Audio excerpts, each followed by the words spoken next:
माता पिता का तलाक 10 साल की उम्र में हो गया। मां ने दूसरी शादी कर ली, जिंदगी भर सौतेले भाई के साथ रहे। आस पड़ोस के बच्चे चिढ़ाते तंग करते रहे, अपनी खुद की गर्लफ्रेंड छोड़ के चली गई, जिंदगी भर अकेले रहना पड़ा। जब अमेरिका गए तो बर्तन धोते रह गए। नमस्कार, मैं Vivek Bindra, founder and CEO बड़ा बिजनेस.com। बॉलीवुड की कहानी नहीं है ये कोई, वापस आ चुका हूं पूरे जोश के साथ। इस बार बात करूंगा रतन टाटा पे। बहुत कमेंट्स किए थे आपने, रतन टाटा सर, रतन टाटा, रतन टाटा देश के रतन, रतन टाटा। इससे पहले भी मैंने अटल बिहारी वाजपेयी, अब्दुल कलाम, नेताजी सुभाष चंद्र बोस और बॉलीवुड पे 4 केस स्टडी दी थी। चारों का व्यूअरशिप मिलियंस में गया है। खड़ा हो चुका हूं, अब कोई वीडियो बैठ के नहीं बना रहा हूं, पूरे जोश के साथ आ चुका हूं। अगर आप थोड़े नीचे कमेंट बॉक्स में बताओ, Steve Jobs, Mark Zuckerberg, Mukesh Ambani, Sardar Patel, और अगर 5 लाख लाइक दिए ना तो मजबूरी का नाम महात्मा गांधी भी बना सकता हूं। क्यों कहते थे मजबूरी का नाम महात्मा गांधी? अब वीडियो मिस मत करिएगा, नई नई लर्निंग दे रहा हूं आपको। सही कार्य करने के लिए समय हमेशा ही सही होता है। कौन थे Ratan Tata? Industrialist, investor, philanthropist, कोई ट्रेंड पायलट, पद्मश्री, पद्म विभूषण? कौन थे? लंदन में इनको सर का टाइटल दिया, ऑनररी नाइट बोलते हैं उसको। यूके में टाइटल दिया गया इनको सर, इसीलिए मैं भी पूरे वीडियो में बोलूंगा सर रतन टाटा। इनकी चेयरमैनशिप में इनका रेवेन्यू टाटा ग्रुप का 40 गुना बढ़ा।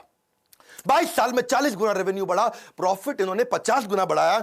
ग्रेटनेस रतन टाटा की ये थी कि ये हर डीप इंसल्ट को स्टीप रिजल्ट में कन्वर्ट करते थे। आप इनकी बेइज्जती करो, इनको डीप इंसल्ट दो, ये स्टीप रिजल्ट क्रिएट कर देंगे। जितना इनको तंग करो ये उतना ग्रो कर जाते हैं। 90% स्टार्टअप 5 साल में फेल हो जाते हैं इंडिया में। 90% स्टार्टअप 90% 5 साल में फेल हो जाते हैं। केवल बचे हुए 5% स्टार्टअप है जो अगले 10 साल तक चल पाते हैं, और 0.01% कंपनियां जो 100 साल तक चलती हैं। टाटा ग्रुप ऐसी कंपनी है जो 150 से ज्यादा साल से चल रही है।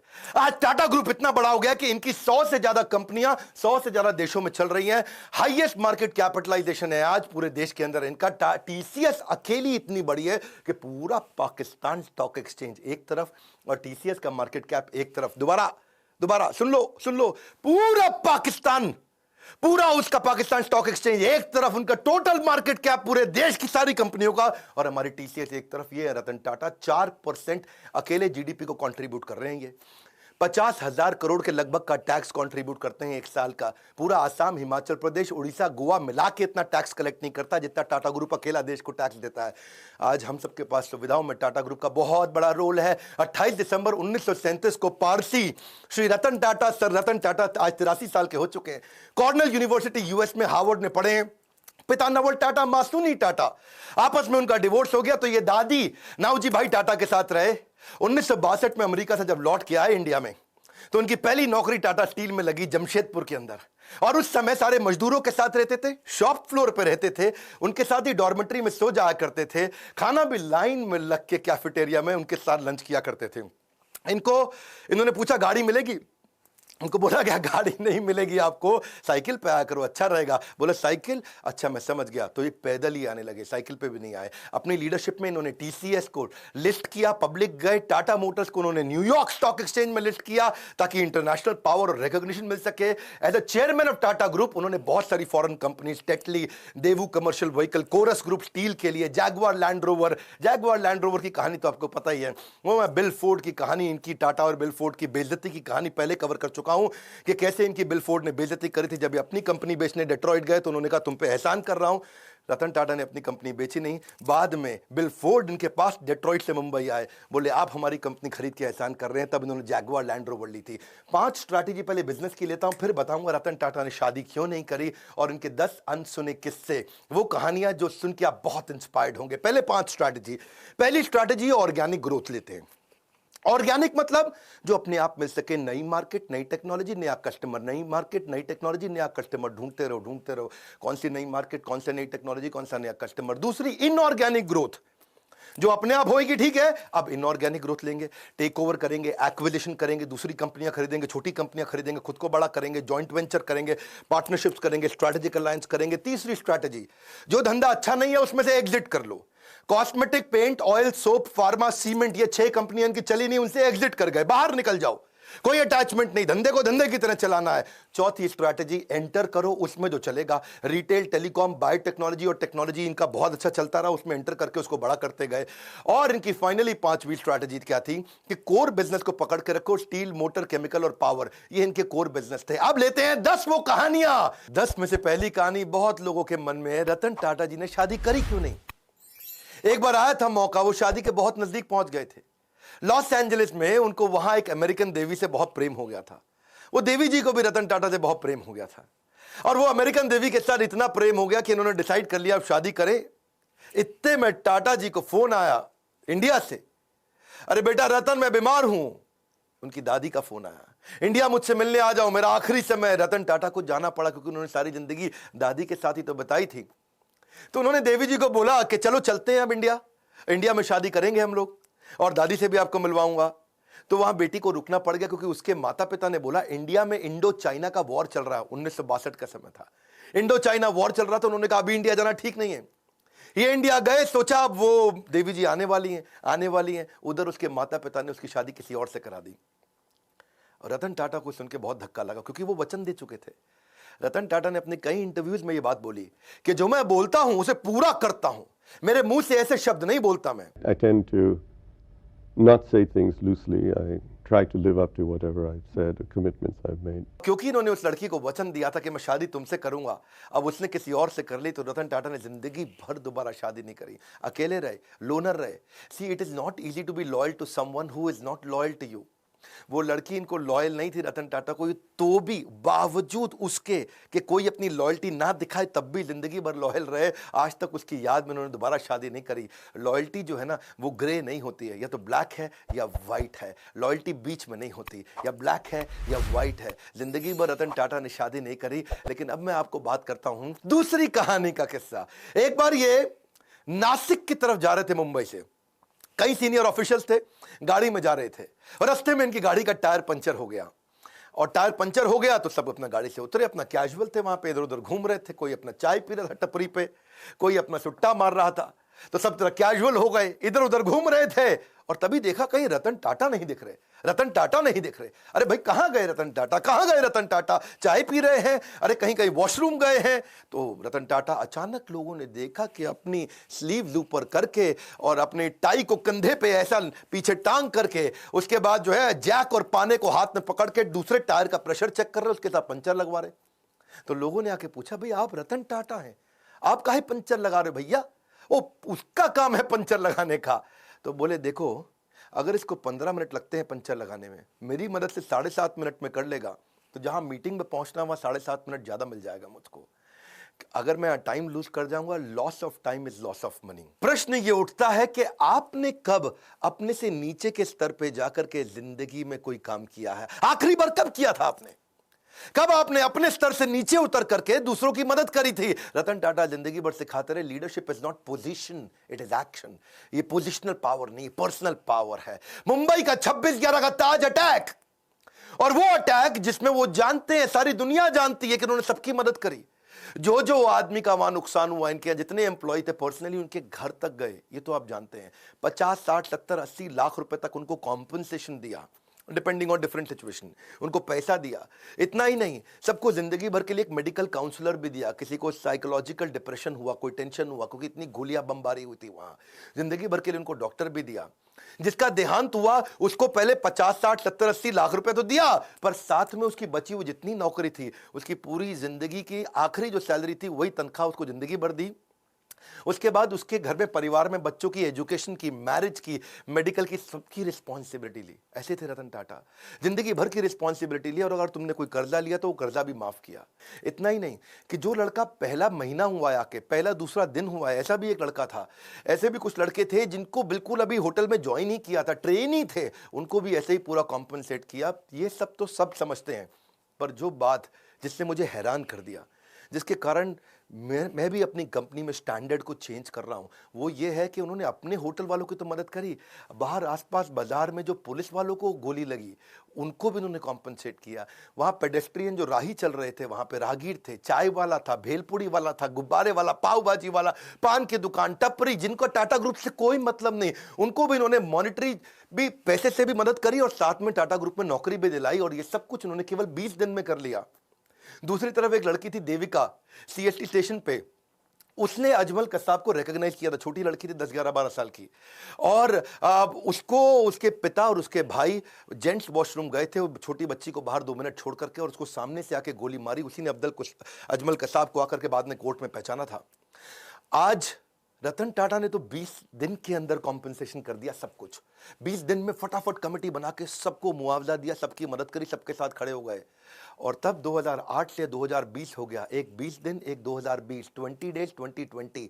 आज 2020 तक उस लड़की को कोई कॉम्पनसेशन नहीं मिला। इनफैक्ट मछुआरे थे कहीं, मैं अभी इकोनॉमिक टाइम्स में खबर पढ़ रहा था, वो मछुआरों को आज 12 साल के बाद कॉम्पनसेशन मिला। मतलब सरकार को जितना समय लगता है, टाटा को कभी समय नहीं लगता। करुणा के लिए कारण की जरूरत नहीं पड़ती। यदि आप दूसरों को प्रसन्न देखना चाहते हैं तो करुणा का भाव रखिए, और अगर खुद को प्रसन्न देखना चाहते हैं तो भी वही करना है, तो भी करुणा का भाव रखना है। देखिए, ये ऐसे व्यक्ति थे जो वैल्यू को वैल्यू किया करते थे, वैल्यूज को ही used to value the values. चौथी कहानी, हार्वर्ड के अंदर अब सब लोग सोचने लगे कि भाई हम क्राइसिस मैनेजमेंट सिखाते हैं, 26/11 में सबसे बड़ा क्राइसिस था, और तब वहां के प्रोफेसर ने सोचा कि भाई हम केस स्टडी सिखाते हैं क्राइसिस मैनेजमेंट की। तो उन्होंने अपने 2 प्रोफेसर्स को भेजा कि जाके इंडिया में पता लगाओ कि रतन टाटा की ये कंपनी टाटा ग्रुप में जो होटल था, होटल के कर्मचारी इतने कमिटेड कैसे थे, कैसे अपनी जिंदगी को दांव पर डाल के दूसरों को बचाने में लगे थे। आपको तो पता है ना, वहां एक जनरल मैनेजर भी था, करमबीर सिंह, 1 साल पुराना जनरल मैनेजर था, और उसने क्या देखा, मतलब उसकी वाइफ और उसके बच्चे उसी होटल में रुके हुए थे, और उसको पता चला, खबर मिली कि उसकी वाइफ की डेथ हो गई है वहीं पे, जो नीति थी उसकी वाइफ, और उसका बेटा उदय और समर, एक की उम्र 14 साल, एक की 5 साल, वो होटल के अंदर है जनरल मैनेजर करमबीर सिंह, और ऊपर फ्लोर के अंदर एक स्वीट कमरे के अंदर उनके बच्चे और उसकी बीवी की डेथ हो गई। लेकिन वो रुका नहीं, क्योंकि आग लग गई थी वहां कमरे में। वो रुका नहीं, वो सुनने के बावजूद वो दूसरे गेस्ट को बचाने में लगा रहा। इतना ही नहीं, उनके अलावा यंग ट्रेनी थे बहुत सारे, वो भी गेस्ट को बचाने में लगे रहे, वो भी खुद वहीं रुक रहे, उनको गेस्ट को भेजते रहे होटल के अंदर। टेलीफोन ऑपरेटर फोन करके बता रहा है कि अब निकलो, अब रुको, अब निकलो, अब रुको। रिसेप्शनिस्ट जो स्टाफ थी वहां पे, वो भी ह्यूमन शील्ड बना बना करके गेस्ट को निकालने में लगे हैं। सब लोग हैरान थे। हार्वर्ड बोला कि यार एम्प्लॉइज में ऐसा है क्या, इनके ये क्या भरते हैं, कौन सा इंजेक्शन लगाते हैं कि इनके एम्प्लॉय कोई आर्मी के अफसर थोड़ी है कि अपनी जिंदगी दांव पर लगा दी। भाई सबसे पहले तो आदमी अपने को बचाता है, खुद निकलता है। लेकिन इनके सारे एम्प्लॉय, ताज मालदीव्स का भी था ना ताज, वहां पे भी सुनामी आया था 2004 में, उधर भी इन्होंने यही किया था। तो वो सोचे कि भाई ताज होटल के एम्प्लॉय ऐसे हैं कैसे। तो देश पांडे और रैना, ये 2 आदमी हार्वर्ड से आए रिसर्च करने इंडिया में। तो पहले सोचा भाई सिंपल सी बात है, आप लोग भी सोच रहे होंगे कि इनकी ट्रेनिंग बड़ी अच्छी होती होगी, इनका ह्यूमन रिसोर्स अच्छा होगा, इनके मैनुअल अच्छे होंगे। लेकिन वो बोले नहीं, ट्रेनिंग तो तब देना जब एम्प्लॉय 2, 4, 5, 10 साल पुराना हो जाए। यहां तो एम्प्लॉय नया था, जिसको आए 15 दिन हुए वो भी जान दे रहा है अपनी। तो बोले कि अच्छा रिवॉर्ड रिकॉग्निशन अच्छा देते होंगे। भाई नहीं, जो रिवॉर्ड रिकॉग्निशन तब दोगे जब तुम साल 2 साल 4 साल नौकरी कर लोगे, तब तो कोई अवार्ड रिवॉर्ड दोगे। वो तो 15 साल पुराने लड़के, 15 दिन क्षमा चाहता हूं, पुराने लड़के आए और होटल में अपनी जान देने में लगे।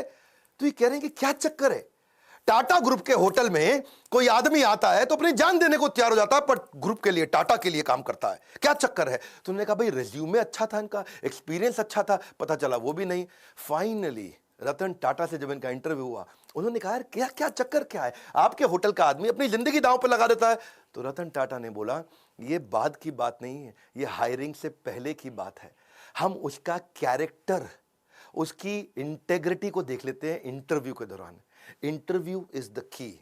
इंटरव्यू के दौरान ही हम अपनी कंपनी में ऐसे लोगों को लेते हैं जो ईमानदार है। काम करना तो हम सिखा देंगे, हमें ईमानदार लोग चाहिए। ये है टाटा ग्रुप, खुद इतने ईमानदार, उनकी ईमानदारी पर तवे पे बैठ करके इंसान आज भी कसम खा सकता है कि भाई टाटा नहीं कर सकते बेईमानी।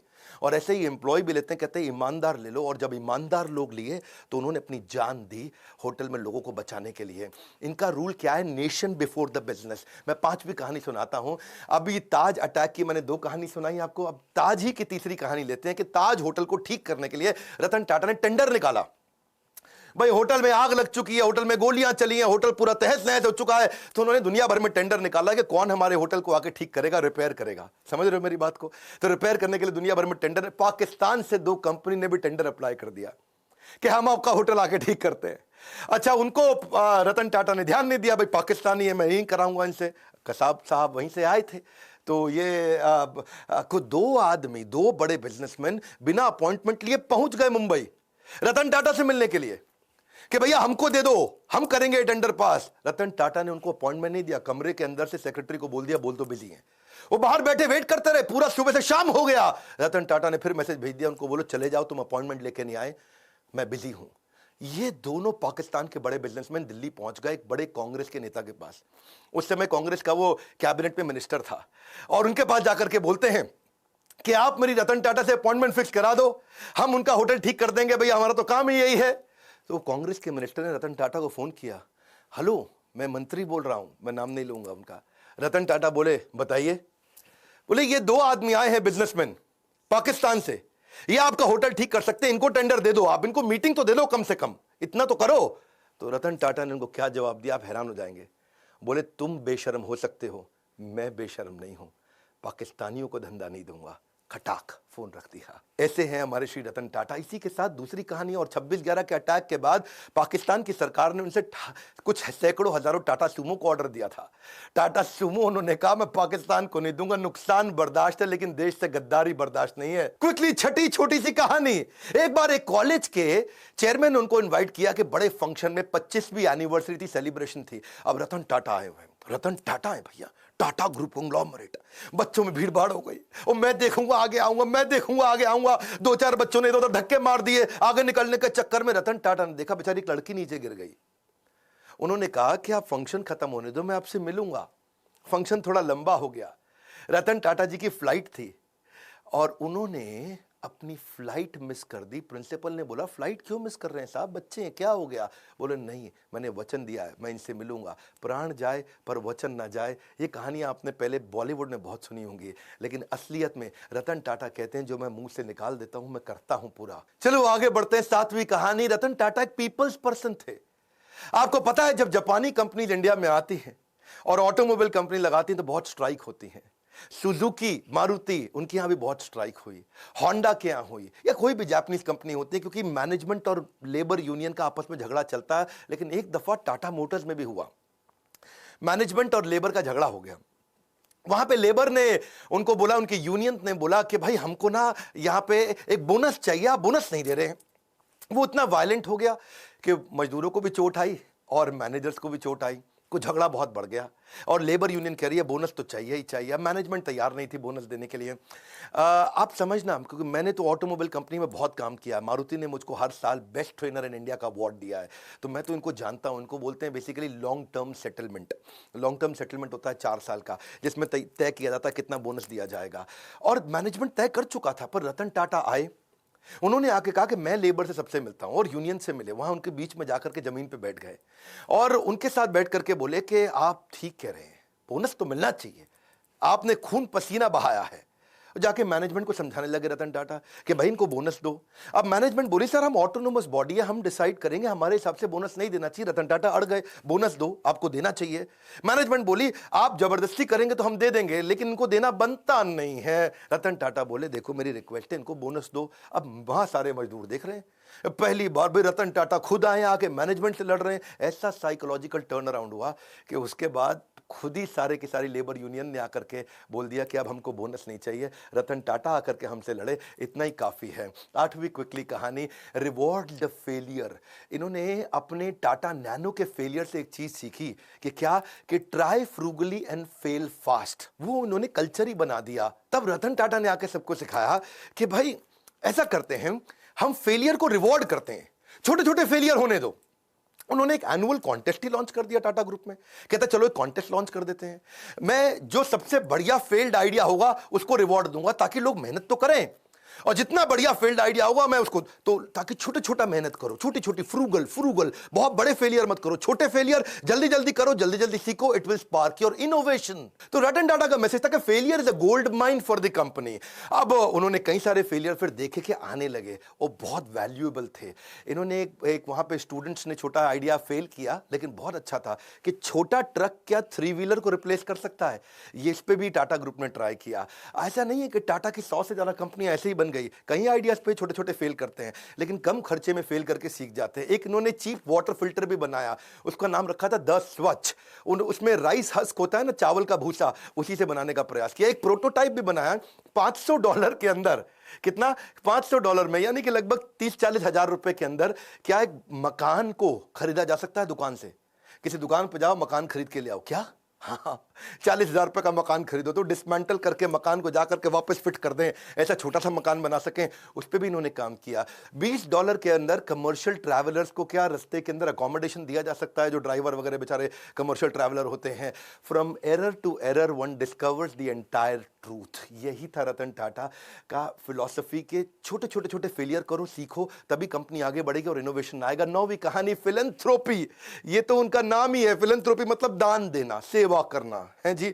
रतन सेवक टाटा, शायद इनका नाम ऐसा ही होना चाहिए था, रतन फिलैंथ्रोपिस्ट टाटा। ऐसे फिलैंथ्रोपिस्ट जो आज भी 66% के आसपास अपनी कंपनी के प्रॉफिट्स को चैरिटेबल ट्रस्ट में देके दान दे देते हैं। हेल्थ के ऊपर, न्यूट्रिशन पे, एजुकेशन पे, वाटर के कंजर्वेशन पे, डिजिटल ट्रांसफॉर्मेशन पे, गरीबों को स्किल डेवलपमेंट के ऊपर, डिजास्टर रिलीफ में, चाहे वो कोरोना हो या उससे पहले का डिजास्टर हो, कहीं बाढ़ आई हो, या फिर स्पोर्ट्स को बढ़ाने में, या बच्चों को स्कॉलरशिप देने में। देखो कॉर्नेल यूनिवर्सिटी तक चले गए, वहां भी उनको बोला कि अगर इंडियन बच्चे आएंगे, काबिल हुए, तो उनको फाइनेंशियल एड दे दो। वहां जाके कॉर्नेल यूनिवर्सिटी का पैसा दिया है, वहां से खुद पढ़ाई किया था। 100 करोड़ रुपए के आसपास तो उन्होंने आईआईटी बॉम्बे में दे दी कि Tata centre of technology design यहां बना दो। लेटेस्ट अभी इन्होंने 1,500 करोड़ रुपया कोविड में दान किया। इसको देखो, पहले तो ये ना लोगों को दान दिया करते थे, बाद में उन्होंने प्रोजेक्ट बनाने शुरू कर दिए।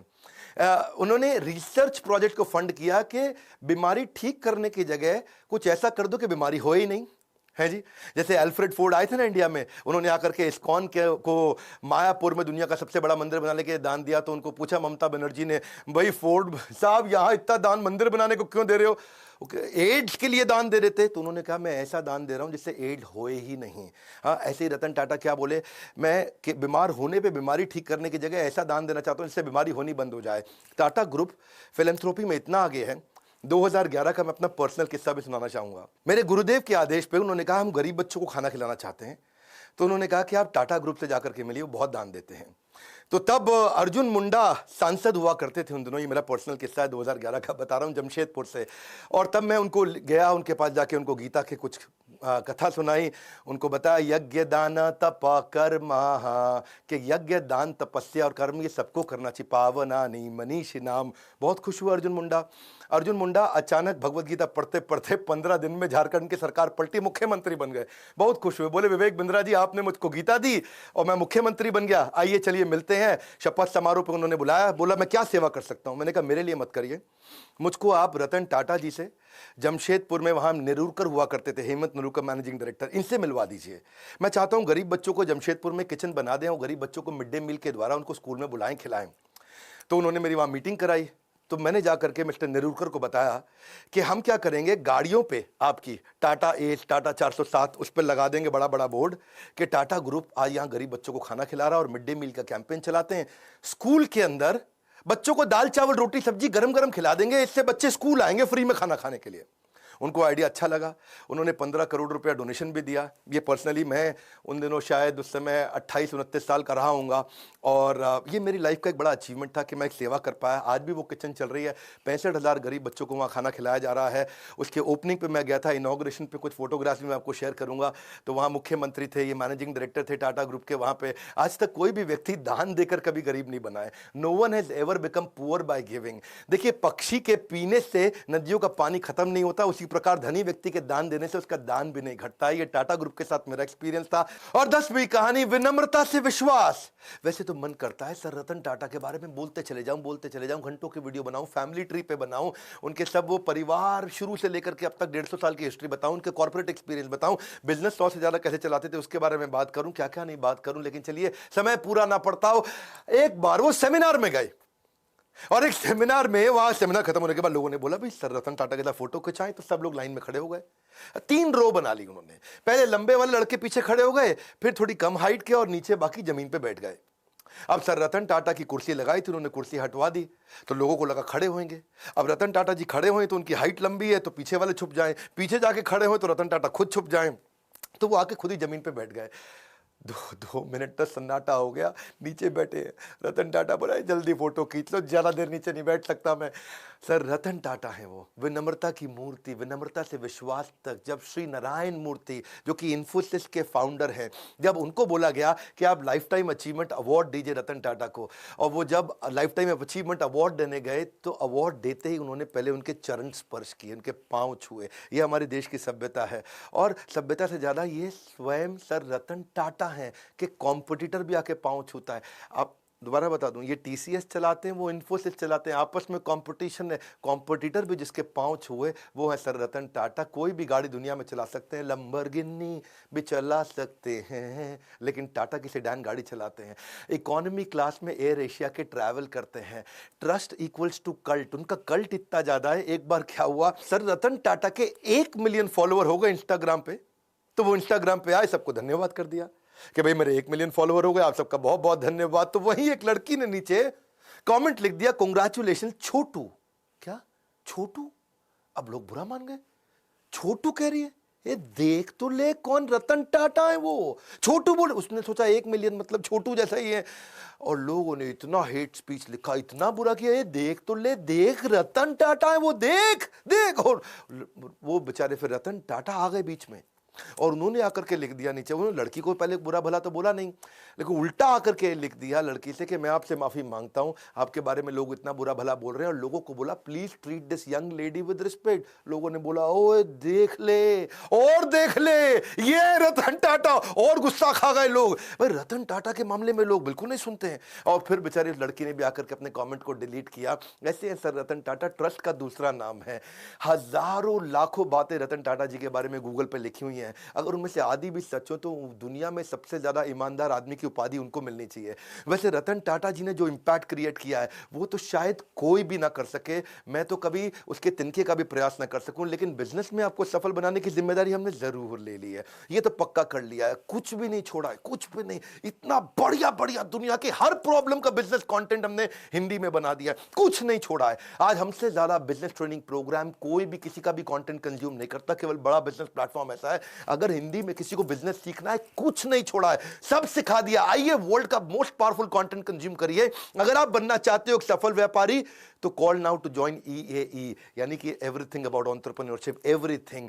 वैसे एक बात है, रतन टाटा एक ऐसे रत्न है जिन्हें भारत रत्न भी पूर्ण रूप से परिभाषित नहीं कर सकता, लेकिन उनको फिर भी उनके सम्मान के लिए भारत रत्न जरूर दिया जाना चाहिए। उनके जीते जी तो जरूर दिया जाना चाहिए। अगर वास्तव में कोई भारत रत्न का अधिकार रखता है तो वो हमारे देश के असली रत्न है, रतन टाटा। जीते जी उनको सम्मान देना चाहिए। आज वो 83 साल के हैं। जवाहरलाल नेहरू जी ने, मैं उनके खिलाफ नहीं हूं, लेकिन उन्होंने अपने रहते खुद को ही नॉमिनेट कराया था, भारत रत्न दिया था। इंदिरा गांधी जब प्राइम मिनिस्टर थी तो खुद को भारत रत्न उनको दिया गया था। आज अपने प्रधानमंत्री से हम प्रार्थना कर सकते हैं, आज हमारे को कैंपेन चलाना चाहिए। और कैंपेन क्या? #भारत रत्न फॉर रतन टाटा। स्पेलिंग जरा चेक कर लेना। ये हैशटैग कैंपेन आपको मेरे साथ चलाना, ये मेरा रिक्वेस्ट है आपको। अगर आप मेरे साथ हैशटैग कैंपेन चलाते हैं, मैं आपको अपनी तरफ से क्या सपोर्ट कर सकता हूं, मैं अपनी तरफ से फ्री कोर्स दे देता हूं आपको। हमारे एवरीथिंग अबाउट एंटरप्रेन्योरशिप को खरीदो मत, आप आओ ट्विटर पे, ऐसा करो #भारत रत्न, रत्न में RATNA और फॉर रतन RATAN टाटा, ऐसा करके हैशटैग चलाइए। नीचे लिख दीजिएगा request by doctor Vivek Bindra. ये 2 हैशटैग कर लीजिए ताकि हम आपको ट्रैक कर लें। अगर आपका थोड़ा सा भी रीट्वीट, लाइक और कमेंट अच्छा हुआ, आज इतने रीट्वीट दे दे, इतने रीट्वीट दे दे, आप आकर के मेरे ट्विटर अकाउंट को फॉलो कर सकते हो, नीचे मैं लिंक दे देता हूं आपको। और साथ में मिलकर के बस इस हैशटैग को हमें ट्रेंडिंग पे लेकर के आना है। अगर रतन टाटा जी को मिल जाता है ना भारत रत्न, तो ऐसा लगता है जैसे 140 करोड़ भारतवासियों को मिल गया है। आज तक बिजनेसमैन लोगों को नहीं मिलता, लेकिन इनको मिलना चाहिए, इनके जीवन में मिलना चाहिए। यही एक ऐसे रत्न है। मैं आपको रिक्वेस्ट करूंगा इस वीडियो को खूब शेयर करिएगा, ट्वीट करके स्क्रीनशॉट मुझको भेजिए। मैं अपनी तरफ से क्या कर सकता हूं, आपको कोर्स फ्री में दे सकता हूं अगर आप मेरा सहयोग करें। रतन टाटा जी को भारत रत्न मिलना चाहिए। नीचे कमेंट बॉक्स में अपनी फीलिंग बताइए, आपको उनकी कौन सी लर्निंग अच्छी लगी, फीलिंग बताइए। अगला वीडियो किसका देखना चाहते हैं वो बताइए। देश के हर बच्चे को, हर व्यापारी को भेजिए इनके वीडियोस के, बिना भ्रष्टाचार के, बिना किसी को घूसखोरी के भी आप बिजनेस को बड़ा कर सकते हैं, जैसे रतन टाटा जी ने खुद करके दिखाया। इस वीडियो को जरूर शेयर करिएगा। लाइक किया अगर आपने तो बहुत उत्साह बढ़ता है। बहुत मुश्किल होता है ऐसे वीडियोस बनाना। हमारे साथ जुड़े रहने के लिए, मेरी इस मुहिम में आकर के #भारत रत्न फॉर रतन टाटा को ज्वाइन करने के लिए आप सबका हृदय की गहराइयों के साथ प्रेम पूर्वक मुस्कुराहट से बहुत बहुत धन्यवाद।